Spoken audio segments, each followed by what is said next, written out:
We are now collecting vegetable oil from over 400 restaurants, 1,500, maybe even 2,000 gallons a day of this product. 80% of that is usable. The rest is what we call schmutz and water. And we're cranking out about 1,300 gallons of biodiesel a day, which isn't enough. So we just got a new reactor, which we will have online in July, which will double our current capacity. It's, at this point for us, all about economies of scale. The more gallons we get out the door, the cheaper we can sell it. And it's an educational thing, as everybody's been saying. There might be a handful of people that'll pay a higher price for it, but we're really competing with OPEC. It's got to be equal. So for 5 local guys to be competing with OPEC is quite a task, but we're doing it. So it's kind of where we are now. Often there's a question, talking about making things happen at the state level in terms of building a market for our product. Often get the question, well, you guys can't make enough. There's not enough friolators in the state. I think there's probably, we could cap out around 1 million gallons a year within Rhode Island for our production. We sold 250,000 gallons last year. We hope to do 500,000 gallons about a year from now. So, and I'd say we're about a year or two away from that 1 million gallon mark. But one thing that hasn't been talked about is conservation. We got to use less energy. That's the bottom line. You can't just, it's not the silver bullet that's going to replace all of our petroleum needs, all our diesel needs. We got to start with conservation first, scale that back, and then if you look into blending, B5 blend on 1 million gallons, that's a month's worth of our production right now. So we can walk before we run as a small state. I think we really have an opportunity to lead the nation, and as Jim said, most of our biodiesel consumption is the most sustainable model, as you can see the local loop that I like to refer to. So it's not the silver bullet, it's part of what I call the silver buckshot in terms of our energy needs and usage. It's just one part of the puzzle, and conservation is a very big piece of that puzzle. So let's open this up to some questions.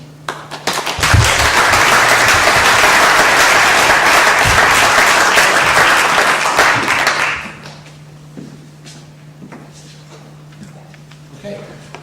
Yes. Richard Hosley. Just a quick question. I really liked your comment about competing with OPEC, but I assume, correct me if I'm wrong, I assume that you guys are less greedy than the oil kingdoms around the world.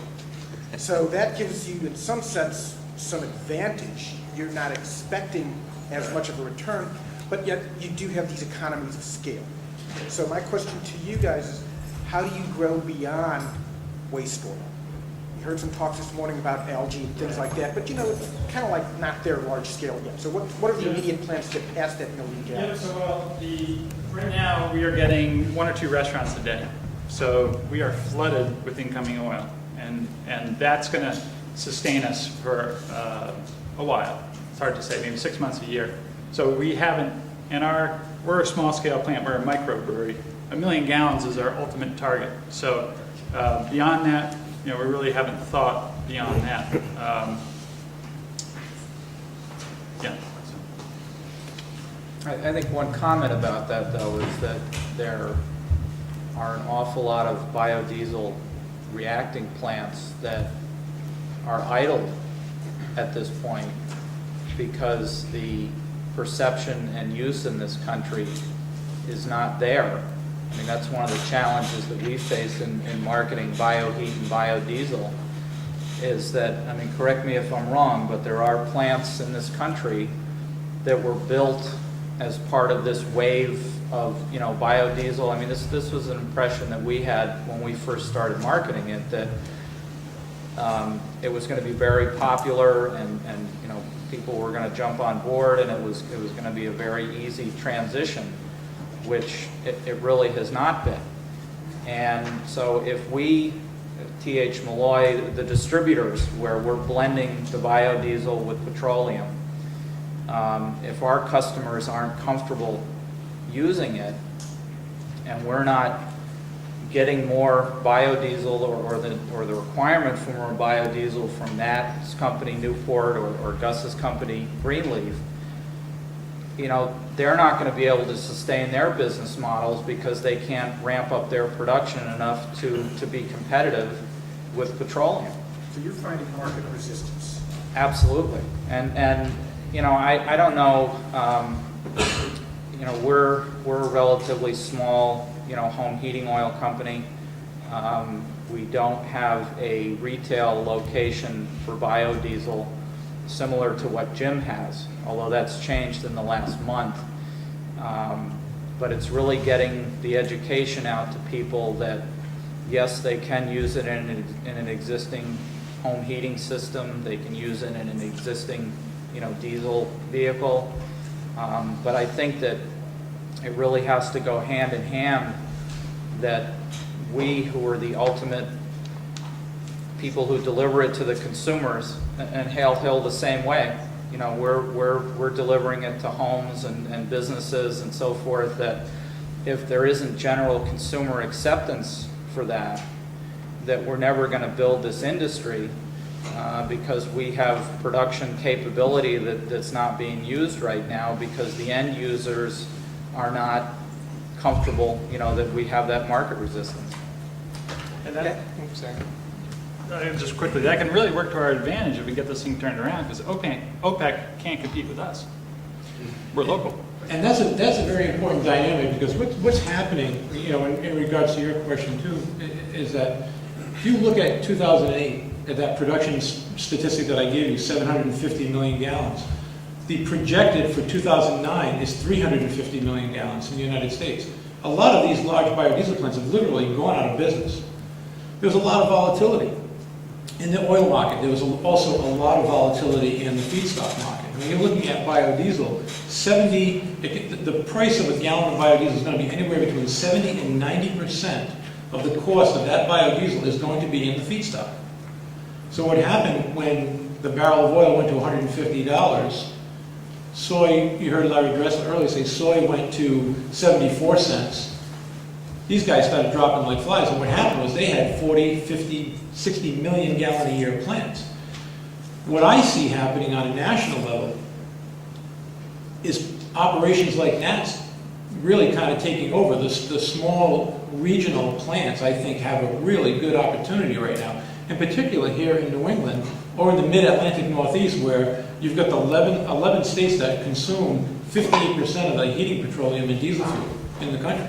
It's a great opportunity if we can turn that dynamic around and get it to work in our favor. Yes. Nat, a question about the waste oil to biofuel. Do you get a tipping fee from the restaurants to get rid of their oil? All of our collection is for free. It would be, I think the economics would be considerably improved if they would pay you to take it away. Yes, but it's given us a very large market advantage. Baker's Commodities is our largest competitor. They're a nationwide rendering company. And when we entered this business, they were charging restaurants to take their oil away. We came in for free, so immediately gave us a foot up. And then as value of that yellow grease started to climb, Baker's went free. Then they went to paying their customers, and we've been free all along. Then the bottom of the commodities market dropped out, and now they're back to charging. And restaurants are coming to us in droves. So they can see a very consistent line from us, and also in our end users. Our price for biodiesel hasn't changed since January. So we try to be Widen it out, huh? Yeah, keep it stable. That's been a tremendous advantage for us. Yes, it has. In terms of the blends that we're able to offer, because the biodiesel pricing is now very, very similar to petroleum, so that the price resistance that we had been feeling as one of the market objections does not exist at this point. And what makes that competitive is sustainability. having the ability to have that fuel tested locally, have that fuel ability to pick it up locally, so you don't have transportation costs, and deliver it locally. So I have a lot of respect for what Bob has to say in terms of the small operation. Just let me just add one more thing to your question. It is very important that the issue of collecting yellow grease from restaurants. Spent many years in the wastewater industry as an engineer, and one of the biggest problems we have in the wastewater industry is yellow grease. One of the issues with being able to take that yellow grease away for free, or maybe even pay someone to take it away, it gives the restaurant owners an opportunity to do the right thing. We have a law in Rhode Island that states if you take yellow grease and you let it solidify, you can dispose of it as solid waste. That means you can throw it in the dumpster, and when it goes to the landfill and heats up to 70 degrees, it ends up in the water table. And there used to be a standing joke about, well, why don't we just wait and mine it out of the landfill? So, I mean, it kind of comes back to the whole recycling, the closed loop, the sustainability of the product. I think, you know, taking that yellow grease away, or even having to pay a small tipping fee to take it away, I think is the right thing to do. You get the local sewer authority to... And that's something that's being looked at right now, because brown grease is another issue, and no one really knows how much grease is in a wastewater treatment plant. We have 13 here in the state of Rhode Island, something that we are looking at very closely. I know that Baker Commodities, through a transfer station located in Lohr, Rhode Island, brings 250,000 pounds of yellow grease a week through that tipping station, through that transfer station. So there's a lot of grease out there. It's just a matter of, you know, the stuff that goes to the landfill or the wastewater treatment plant we're not aware of, because that's all of us at our homes flushing it down the sinks, and then it goes into the public sewer system and ends up at the collection agency. Right here. I'm curious, the folks from Rhode Island, what kind of successes you've had or obstacles you've found trying to market, let's say B20, to the marine guys, the boats. So, Any luck? yeah, it's going very slowly, but we're on a steady incline. We're gaining more customers, but there's plenty of resistance because people don't want to be out in their boat and be stranded in the middle of the ocean. So, You know, that's another thing too, is that there's a correlation there, a big correlation there between ethanol and biodiesel. And what Jim is saying is very valid. I do a lot of speaking at the boat shows. The boating industry has been one of the few groups that have been really embraced biodiesel once they understand that it's not ethanol. Ethanol did a job on the marine industry. It really, really did a job on it. I mean, there were engines out there, gasoline engines failing left and right. We have right now, Save the Bay runs their 2 research vessels on biodiesel, 20% biodiesel. Old Port Marine runs 14 launches on 20% biodiesel. They have for the last 3 years. It really, for a sailor who has a small diesel engine on board where their engine and their tank is located below deck, it really does a great deal to mitigate the odor of the petroleum distillate fuel that they're used to using. And it seems to be working very well. I mean, I haven't had any complaints at all. I'm actually administering the program for Old Port Marine and also for Save the Bay, and it's going into its 3rd summer without a problem. But that I think is a very, very important industry, because there's another win-win. Now you're not only talking about air quality, but you're talking about water quality. So that's a 2-for. what I found is also a big challenge. Most marinas only have 1 tank, and so they want their 1 tank to be the fuel that has worked for them already.